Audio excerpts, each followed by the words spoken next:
Hey guys, Doyle here with Doyle's Basement Records. And how's everyone doing in that VC community, man? I hope everyone's doing good like me. Doing good. It's Thursday. I'm kind of gonna go. It's gonna be kind of an episode of me. I'm kind of like how I showed off of all my Grateful Dead collection. I'm gonna kind of go through my whole record collection with you, bit by bit, slowly by slowly. This will be the second video, but I'm just gonna go all through my Tom Waits, which is pretty much all right here. I own, I'd say I own about like 85% of his stuff on LP. Some stuff I still haven't been able to find. Some stuff, like I said, just always on back order, and I haven't seen it in the wild yet. But we're trying. But anyways, before I get started, hit that like button, hit that subscribe button. Please leave me a comment in that comment section. Let me know if I suck, if I'm doing all right for you guys. I appreciate it. But let's start. All right. So Tom Waits' debut album, 1973, Closing Time. I don't know why I'm showing you in the back. It's just the record, but I guess I can. So this is my first true Tom Waits album I ever listened to start to finish, and it is probably my favorite one out of all of his stuff. I'm going to kind of rank some of them as I go. I'm not going to rank all of them, and I will tell you what is the worst Tom Waits album. Because yes, there's a oh God, it's so bad. I haven't met anyone else who's this big of a Tom Waits fan. Usually I'm head of the pack on those. But this is when he's still, I'm not saying singing key, but he sings real I was about to do the voice graspy. But it's a lot of his stuff, he sings real low, real heavy. His voice is totally different in his first album. Check it out. Hope You Don't Fall in Love is a phenomenal song. What is it? Old 55's great. Old Shoes, Rosie, God dang. Pretty much from start to finish, this is a great album. And this is my favorite debut album of all time. I'm a big Tom Waits fan. Check this album out, I promise. Especially if you're a Waits fan and haven't really dived into him. Please, come on, guys. Check him out. Alright, his second album, which I love his covers. Especially this one's phenomenal. This one's really great. I have actually another higher end record of this over there in the frame. What year? I think this was 74. So this was a 73. This was 74. Heart of a Saturday Night. This is probably in that 5th or 6th ranked of all time for me. So possibly the top 5. I really think it's landing at number 6 for me. But great cover. Alright, for his third album, Nighthawks at the Diner. Now this album didn't do much for me. I will admit it. I don't even think it ranked the top 10 for me. If it does, it's like a 10. None of the songs, refresh my memory, none of these songs really stuck out to me. There was one called Eggs and Sausage. It was kind of, this album's very bizarre. Like, man, Tom, where was your head at, my friend? Because he always seems kind of out there. It's funny when I'm not a David Letterman fan, but I was always a Conan O'Brien fan, but I know Tom and Letterman were always good friends, so whenever he was on, I would definitely make sure I'd watch it. And he'd always bring Dave some random object. And they were talking about, he's like, Dave, that's when I used to drink and smoke around the clock all night. Dave, I don't do that no more. Because he was a big chain smoker cigarette. Just boom, boom, one after another. Big drinker as well. All right, for number 4. Now this is definitely in my top 5. Small Change, great album. And I have a big poster of that over there. We'll scoot up for this one. who that naked lady is? That is the one and only Elvira. Now, I don't know if they dated, just friends, hung out, did some. I wouldn't be surprised if they hooked up. It's a lucky man. And she was a lucky woman hooking up with Tom Waits. What was it, 75? 76. And that was this is his fourth album. Oh, man. This, actually, now I know, I think this is actually be my number 5. And then, this one will be at number 6. But great album, even better cover. I mean, love it. All right, on for his next album, Foreign Affairs. Man, really good album as well. I think this is another album you can. There's a few songs I'm like, but you know what? It's hard to have a perfect album. Shocker, smoking a cigarette.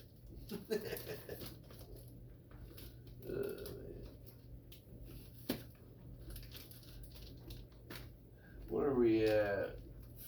5. Album number 6. Tom Waits' Blue Valentina. Or Valentine. Sorry, Valentina. I apologize.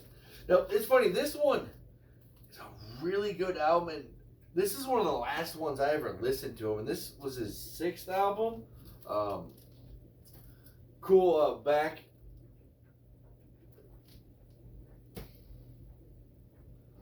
What was it? Yeah, Red Shoes and By the Drugstore. Yeah, that's a great song. You know how I first discovered Tom Waits, too? It's funny. I was at a Primus show. Go-Go Bardell opened. I've told this several times. I'm a big Primus fan. Best live show I've ever seen, hands down. But, all right. Primus is in about hour and a half in. They played about a 2-hour show, a little longer. And they had Go-Go Bardell come out, too, play a couple songs. And they played a Tom Waits song that I did not know about either. I was like, man, I don't know what song they did, but I just remember they kept saying Big in Japan. Which is one of my favorite Tom Waits songs. Check that song out. That's a go-getter, man. But I was like, man, what is this song? Like, that was the best part of the evening, I should say. That when they did that cover, and I had no idea. And both the bands were out there going hard. And then a few 2 to 4 months later, I got introduced to Tom Waits, and I started diving in. I went through the Closing Time. And then my next one was Mule Variation, which I'll get to. And I heard that. I was like, oh, God, that's Big in Japan, That's the song been like, who did this cover? Like, I had no idea it was Tom Waits. But on to the next, Heart Attack and Vine. Great album. Great album. Check out Mr. Siegel. Downtown Jersey Girl. Great. Oh, man. Heart Attack and Vine's even great, but, oh, yeah. Man. This is a killer album. Man, I might have to truly do an actual top 5. Man, there's so many great ones. Yeah, this would, one of my, so Closing Time's number 1. I'd say Small Changes number 5. This would be number 4. Okay. Tom Waits' Swordfish Trombone. This came out, let me see, in 1980, 82, 83. 83. So when I first listened to this, I was like, man, this could be possibly the first grunge album ever made. It was very different, especially hearing Tom Waits. I've had discussions about this. Like, it sound not 100% like Nirvana or Alice in Chains or anything like that, but it just had that grungy feel, that dirty, wet, just rock and roll grunge, I guess. I mean, some of the lyrics are bizarre, but man, the instruments in it just gets grungy to me, and I feel like this might be one of the first grunge albums ever made. Check it out. This album would make my top 10, definitely on the top 5. It'd be the higher end. All right, probably one of Tom Waits' one of his most popular albums, Rain Dogs. Oh crap! I don't have the back. Oh well. Man, great album. See that 4. I'd say this is probably number 3 for me. Top 3 album of all time by him. You got Downtown Train, Rain Dogs. Was it Blind Love on here? Oh man, just a jockey full of bourbon. No, anywhere I lay my head. Oh man, just yup. Oh, and oh my God, hang your head down. Was it head? Yeah, Hang Down Your Head is one of my all-time favorite songs. Time. This whole album, this is definitely one you put on start. You don't pull it until you hear to the very end. Phenomenal album. Ugh. All right. Tom Waits, Frank's Wild Years. So this is what was it? Kind of what year was this? Sorry, guys, I kind of forgot. Oh, 87. Okay, kind of do got them in order. Now, this was one that it took me, what was I going to say about this one? Oh, this one I found out in the wild. It was expensive. It's like 50, 60 bucks that I paid for it. But I had to have it. All right. Big time. This is, this is not a true album because it's kind of almost like a greatest hits. Not really greatest hits. It just has a lot of his songs to his other albums all on here, but it's definitely not a greatest hits. But I had to have it. I definitely want to own every single LP by Tom Waits. What we got here? The early years, same thing, pretty much. Oh, I'm sorry, not same thing. This one, what is it? It has some of his. How do I describe it? It does have some of the songs from some of his other albums, but it also has stuff he never put out that it just didn't make the cut.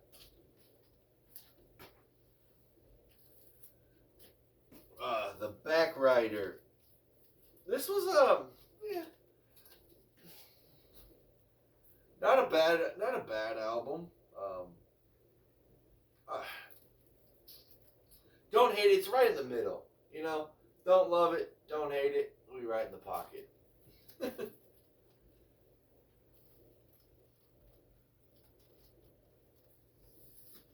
All right. Now for my second favorite Tom Waits album of all time, Mule Variation. So it starts off with Big in Japan, which is just like I said, just a great song. Then I think number 2 is Hold On. Nope, number 3 is Hold On. Then it gets to Get Behind the Mule, and then what is it? The House That No One Lives At. Yep, House Where Nobody Lives. Yep. You got Cold Water, Take It With Me. Oh, second favorite Tom Waits album of all time right here.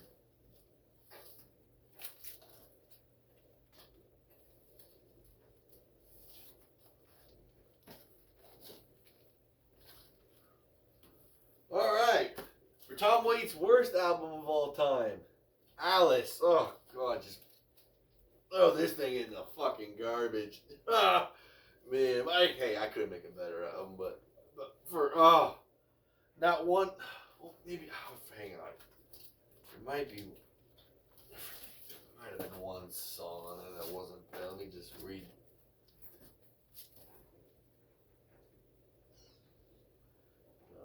Yeah, just like as I thought. No, if there is, I thought there was one song on it I liked. After that, man, I was just like, this album. But like I said, I wanted to have all of his stuff. So this is it just seemed like all the songs he picked on this were all these out or rejected songs.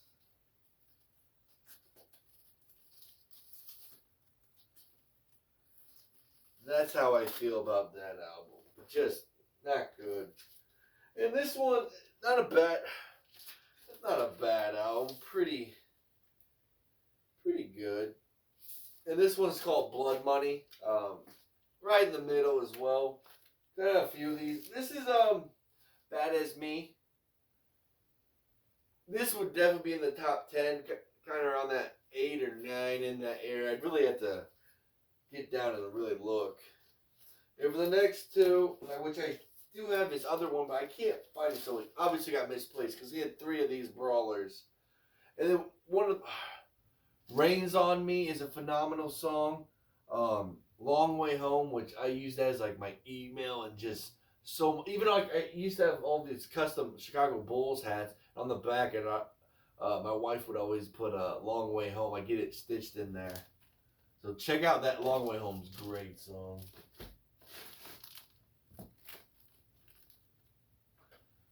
All right, we got some imports. Round Midnight, Minneapolis broadcast, 1975.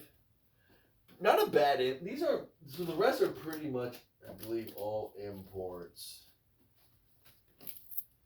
We got Bourbon Jesus. Yeah, I prefer that one better than this. What do we got? Live at the Father's Place in Roseland, New York, October 10th, 1977. This one I was pretty pleased with, actually. This was a good import. Wish these imports would be colored vinyl though, but they're not, man. Oh. Gun Street Boy, the Bridge School Benefits broadcast. To be honest, I bought this one not too long ago, and I don't think I ever listened to this actually. Him playing with the cat.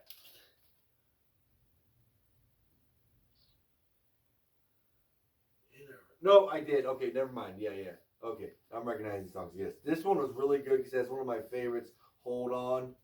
And then there's this was it 16? Was it 16 Shell from 30 Ox 6, which is on that grunge album.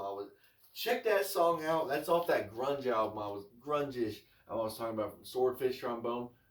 16 on 36 or 36 out, something like that. And for the last one, which I think is just a great cover. Tom Waits' Real Gone in Amsterdam, the classic Netherlands broadcast, Volume 1. I think this, I remember there was one that I have not listened to, and it was this one. I have not listened to this, and I think I've had this one at least 4+ months, and I haven't listened to it. It happens, man. I get a lot of records. Sometimes I just don't got enough hours in the day. You know what I'm saying? Unfortunately, but I don't like to whistle. All right, guys, that's my Tom Waits collection. I appreciate all the views, all the comments, likes. Please remember, hit that subscribe button.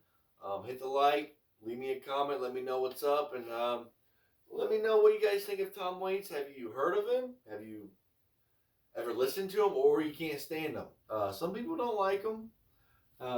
Everyone's got different hearings, but other than that, guys, I appreciate it. Have a good one.